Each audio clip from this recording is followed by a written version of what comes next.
Party का जो मतदाता था वो भी मजबूती से इकट्ठा हुआ और जो बीजेपी का वोट बैंक था, जो उन्होंने नया तैयार किया था लाभार्थी, वो भी मजबूती से उसने वोट डाला है। अब परिणाम आने जा रहे हैं, आप देखेंगे ही, लेकिन लड़ाई बहुत अच्छी है। अखिलेश यादव ने बहुत अच्छी लड़ाई लड़ी है और इसको सबसे बड़ी बात है, इसको दुकोणी कर दिया है, बिल्कुल लड़ाई सीधा चुनाव हो गया, सीधा। मिस्टर सर, मुझे लगता है कि पहले 2007 की तरह से बीएसपी की चर्चा फिर मीडिया में लोग करना बंद कर रहे हैं। नहीं भूलना है ये कि 2007 में 30 से 35 सीट बीएसपी की दिखाई जा रही थी, लेकिन हम फुल बहुमत में आ गए। ये सिर्फ अनुमान है, ये फाइनल रिजल्ट नहीं है। बिल्कुल, एग्जिट पोल अक्सर जो है, एग्जिट पोल अक्सर गलत साबित होते हैं। एग्जिट पोल बिल्कुल 2017 में भी गलत साबित हुए हैं, 2017, 2007 में भी हुए हैं एग्जिट पोल गलत साबित। और 2007 में तो इतनी बुरी तरीके से गलत साबित हुए कि 30 से 35 सीट बीएसपी के दिखाने के बावजूद हम फुल मैंडेट में आ रहे, एब्सोल्यूट मेजोरिटी में आ गए। तो अभी भी जल्दबाजी ये करने की जरूरत नहीं है कि दो कौड़िया चुनाव है, ये दो कौड़िया नहीं है, त्रिकोणीय चुनाव है। त्रिकोणीय चुनाव में बसपा ग्रास रूट लेवल पे बहुत स्ट्रांगली से तरीके से चुनाव लड़ा है इन्होंने।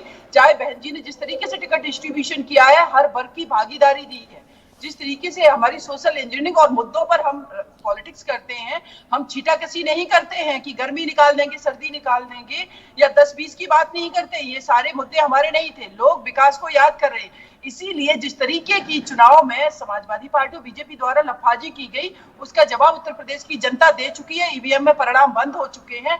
ये अब हम लोग अनुमान लगा रहे हैं और अनुमानों पर मुझे लगता है कभी भी हर चीज खरी उतरी है आवश्यक नहीं होता है, क्योंकि बहुत बार अनुमान फेल होते नजर आते हैं। वही इस बार भी होगा। हम रमेश ठाकुर के पास चलेंगे। रमेश जी, बात आई गर्मी निकाल देंगे, ठंडी सर्दी हो जाएगी, धुआं उड़ जाएगा, तमाम सारी बातें आती रही। ये मुद्दे कितने कारगर रहे? क्या जनता ने इसको खारिज कर दिया? हिंदू मुस्लिम के मुद्दों को क्या जनता ने खारिज किया? कौन से मुद्दे ऐसे रहे जिन पर लोगों ने वोट किया और कुछ जगहों पर बहुत जम के वोट किया? देखिए बीरेन जी, मैंने पहले ही सेगमेंट में ही कहा, जो मुद्दे इस बार जो उठे हैं उनकी अवधि और म्याद ज़्यादा लंबी नहीं रही है। आपने कहा हिंदू मुस्लिम करने का, तो मुझे लग रहा 3 ऐसे जोर मारे गए। हिंदू मुस्लिम हिजाब वाला भी मुद्दा आ गया, और जब अमित शाह साहब आते हैं तो उन्होंने भी कहा कि दंगे भूले नहीं। तो इस तरीके कई सारे पड़ाव आए थे कि उन मुद्दों को पिछले मुद्दों से मैच करा जाए, लेकिन अंततोगत्वा ऐसा हो नहीं पाया। फिर बात आ जाती है कि इस बार का जो दो नज़रिए से हमें चुनाव को देखना पड़ेगा। जो 2017 का जो एक मैंडेट था और उसके बाद जो वोटिंग हुई है, कितने प्रतिशत वोटिंग हुई थी, और मौजूदा समय की जो वोटिंग है, दोनों की अगर तुलनात्मक आप देखो तो मुझे लग रहा है आसपास ही रहता है। तो ये कहा जाता है कि अगर बहुत ज़्यादा वोटिंग होती तो सत्ता विरोधी कही जाती है।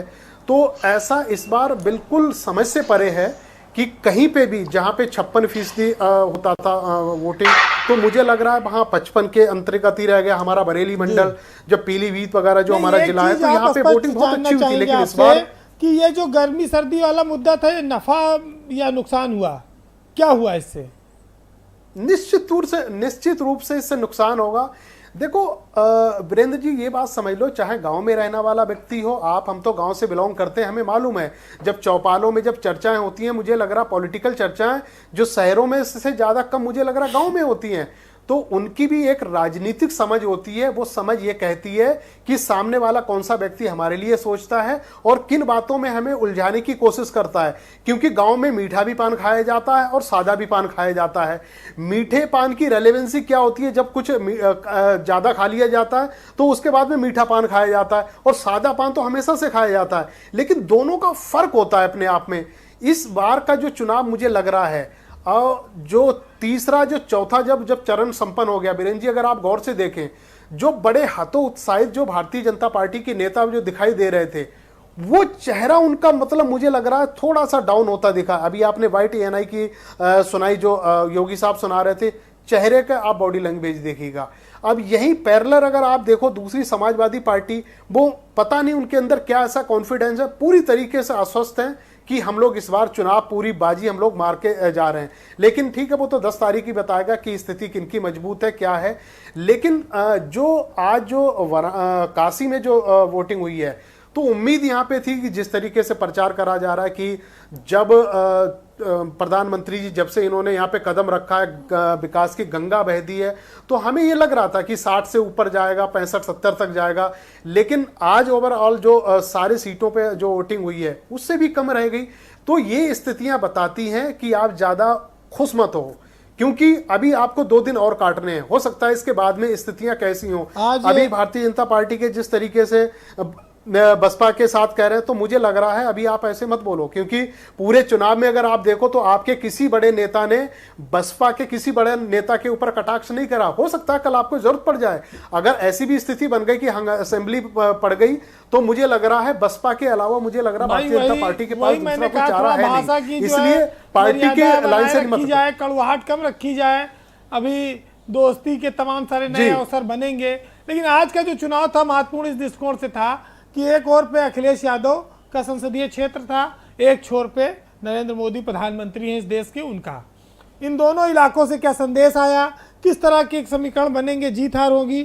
डीआर साहब, आपकी राय में बड़ी महत्वपूर्ण हो जाती है कि ये जो गर्मी सर्दी वाला मामला जहाँ से शुरू हुआ था, फिर वो बुलडोजर पे आया, फिर वो जाके संगम के तीरे तक पहुँचा, गोमती से होते हुए आगे बढ़ता गया। तो ये जो परिस्थितियाँ बदलती गई, अब ये किस ओर संकेत कर जा रहा है, किस तरह का माहौल देख रहे हैं आप? देखिए, असेंबली इलेक्शन जो है कभी कभी स्थानीय मुद्दों पे भी होता है। तो स्थानीय मुद्दों पे इस बार जो बड़ी इंटरेस्टिंग इसलिए है कि आपने देखा होगा 2019 में भी कांग्रेस ने छुट्टा जानवर की बात की थी, और उसके बाद भी आपने देखा होगा कि वो उसका असर भी नहीं पड़ा। लेकिन इस बार 2022 में आपने 5वें, 6ठे, 4थे चरण में, 7वें चरण में भी आपने देखा होगा बहुत असर पड़ा है। और उसमें माननीय प्रधानमंत्री जी ने बहराइच में भी उन्होंने कहा कि भाई ऐसा है, इसके लिए नीति लाया जा रहा है, और योगी जी ने कहा कि भाई हम 900 रुपया तक देंगे, और अखिलेश जी ने कहा कि भाई हम तो 5 लाख तक उसकी भरपाई देंगे। तो ये तो एक मुद्दे हैं, उसमें तो हम इसको देखें तो मुद्दों को प्रति एक एक्सेप्टेंस या इसको स्वीकार करना, वो भी कहीं ना कहीं एक जो सरकार की दल जो सत्ता में थे उनके लिए ये बड़ा इंटरेस्टिंग था। और उसमें ब्रजेश जी ये बताइए कि ये जो फ्री का राशन, ये लाभार्थी वोट बैंक, मकान, ये जो सरकार की योजनाओं का सीधे लाभ मिला है लोगों को, इसने कितना गेम चेंजिंग ये साबित हुआ, कितना वोट दिलाया बीजेपी को? इससे बड़ी उम्मीदें थी। देखिए, इसको 2 भागों में बांट सकते हैं। पहली बात तो जो मुस्लिम मतदाता है और इनका जो कैडर है समाजवादी पार्टी का, विशेष रूप से यादव मतदाता भी, मैं जब दौरे में गया तो वो अपने तर्क देते हैं कि साहब इसका ये जो आवारा पशु हैं वो ज़्यादा नुकसान कर रहे हैं, लेकिन और जो राशन दिया जा रहा है वो 5 किलो। लेकिन जो अन्य मतदाता था, जो अन्य पिछड़े वर्ग जो इनसे साथ जुड़ा रहा था, उसमें बहुत ज़बरदस्त काम किया है, और ये जो है ये काफ़ी गेम चेंजर रहा है। अशोक पांडे जी, बड़ी मेहनत करनी पड़ी आपके नेताओं को उत्तर प्रदेश में फिर से अपनी सरकार बनाने के लिए, पूरी फौज उतारनी पड़ी, बड़ा पसीना बहाना पड़ा। अब परिणाम को लेकर क्या चल रहा है?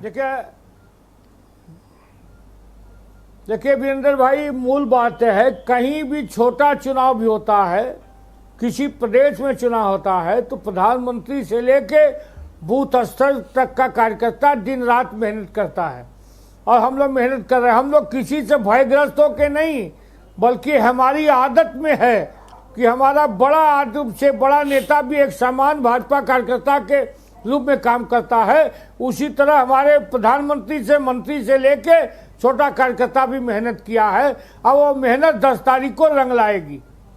चलिए, हमारे साथ दुबे जी, अनिल दुबे जी, उत्तर प्रदेश में जनादेश तय हो चुका है, परिणाम आना शेष है। जनता किस तरह का आशीर्वाद देगी, कितनी सीटें आप जीत सकते हैं? बजरंग जी, 300 पार।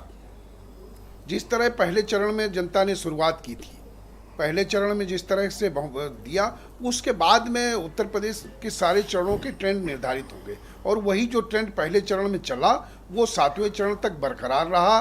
हर चरण में जो है गठबंधन जीतता हुआ चला आ रहा है और पूर्ण बहुमत के साथ, बहुमत से अधिक सीटें नहीं, हमको मिल रही 300 के अंदर या 300 के पार? नहीं, जो हमने महसूस किया, जो हमने देखा, जिस तरह का रुझान रहा, जिस तरह से गठबंधन के नेताओं का स्वागत उत्तर प्रदेश की जनता ने किया, रोड शो में जिस तरह भीड़ उमड़ी, सभाओं में जिस तरह लाखों लोग आए, उससे बिल्कुल स्पष्ट है कि 300 के पार गठबंधन जो है जा रहा है। उत्तर प्रदेश में मतदाताओं ने अपना फैसला ईवीएम में कैद कर दिया है। 10 तारीख को पता लगेगा कि उत्तर प्रदेश में किसकी सरकार बन रही है, कौन मुख्यमंत्री बनेगा। फिलहाल एग्जिट पोल को लेकर तमाम तरह की चर्चाएं हैं, लेकिन हम आपको स्पष्ट कर दें कि एग्जिट पोल कोई अंतिम सत्य नहीं है। भारत समाचार किसी भी इस तरह के फैसले को, किसी भी इस तरह के ऐलान को, किसी भी इस तरह के प्रेडिक्शन को, अभी कोई भी ऐलान हम नहीं करते हैं। भारत समाचार जनता की राय का इंतजार करेगा, 10 मार्च का इंतजार करेगा और उस दिन हम दर्शकों को सीधे बताएंगे कि यूपी में किसकी सरकार बन रही है। बहरहाल आप सभी दर्शकों का